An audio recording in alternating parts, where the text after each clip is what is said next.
Hey guys, what is up? It is me, Pagey, here once again with another video on this upcoming DCU. So, we are officially here. We are now in this new era of DC. We're in, well, day 2, I guess, technically, from when this video goes out, because we had the wrap-up of Superman and Lois 2 days ago, from when the video will go up, which marks the end of not just DC on the CW, but just that era of DC, with us moving into the James Gunn era, which conveniently starts later today from when this video goes up, with the premiere of Creature Commandos over on Max, formerly HBO Max. I'm not too sure what time it goes up later on. I don't even know what time it comes out here in Australia. I think it comes out at the same time on the respective streaming service over here as it does on Max. But yeah, when it comes out, I guess. But of course, many are asking whether it will be worth the reboot and the restructuring and all the drama that's come along with it. Of course, that's really like one-sided drama, but it's still there and just all that jazz. But that will be a wait and see. But it would be hard to deny that there is a lot of intrigue about what is coming our way, both in regards to skepticism, just overall excitement, and also just, wonderment, if that's a word, in regards to what it will contain and where it's going to lead. But in this video, we're going to go over the latest news and reports for this upcoming DCU from, the past handful of days, roughly. But of course, throughout the video, be sure to let me know in the comment section down below your various thoughts and all the stuff we go over. Always curious to read what you guys are thinking.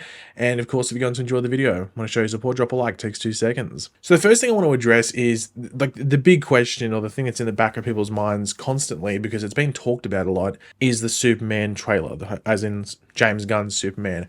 Now, there was like a weird rumor. It had real no like weight to it, because it was just saying, hey, someone just said this. But people were saying that it was going to air during the Superman and Lois finale, which didn't really make too much sense, because it'd be weird to premiere it on network TV, especially a network in the state that it is, like the CW. It'd really make no sense unless you just put it online. But then why would you put that online and then stop people watching the finale? It would make really no sense, would it? And also overshadowing and stuff, it would have felt wrong, almost like morally wrong to do that.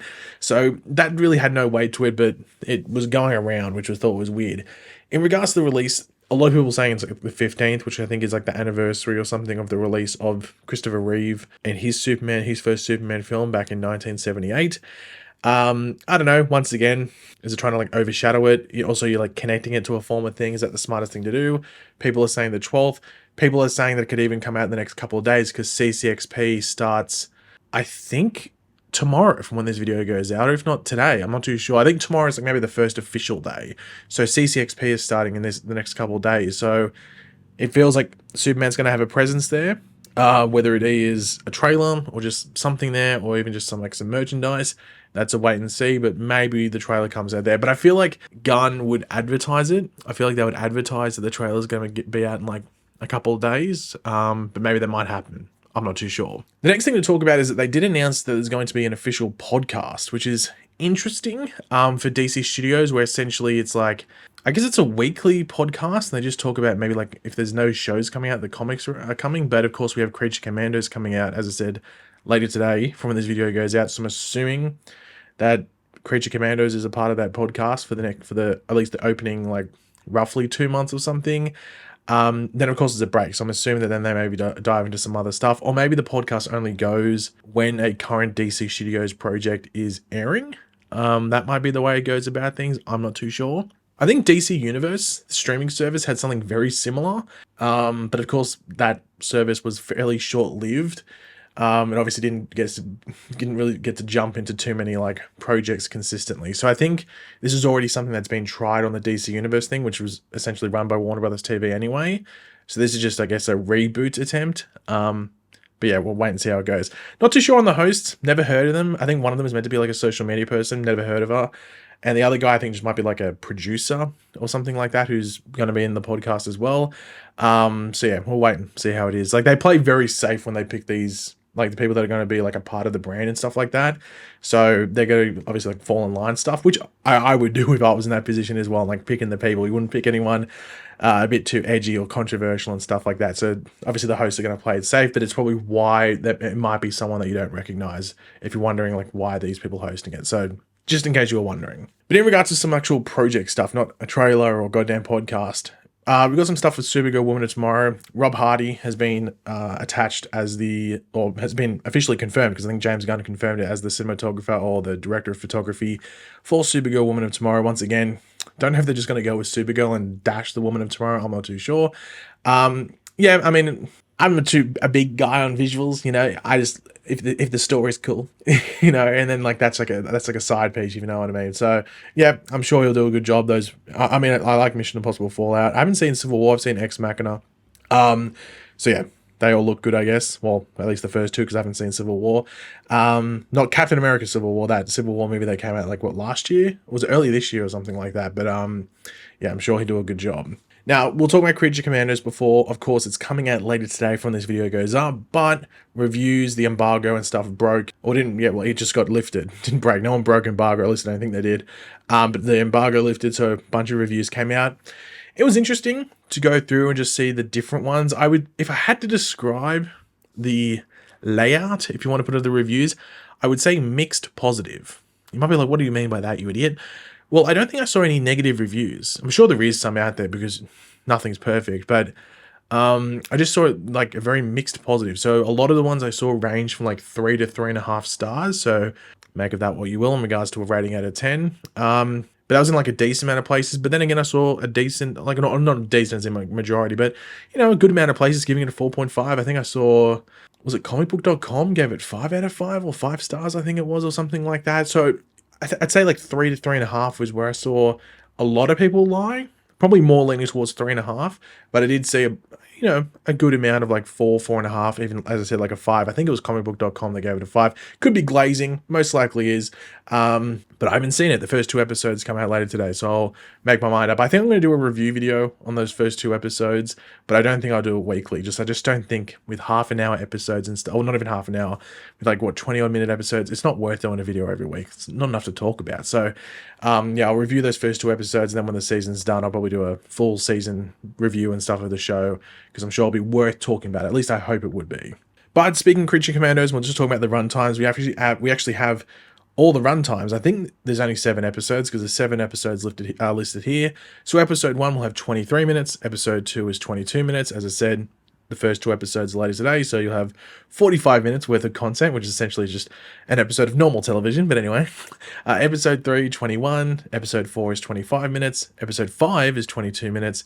Episode 6 is 25 minutes. And episode 7, hopefully just the season finale, series finale, but the season 1 finale of Creature Commandos will be the longest episode, not by too much, 27 minutes. So yeah, it means at least if you leave it till the end, you're not going to have to spend too much time binging it. So I could see a lot of people looking at those runtimes and being like, I'll maybe just wait till it's all over. But you'll have to wait like essentially a month and a half for that to happen. So are you patient? I don't know. We'll wait and see.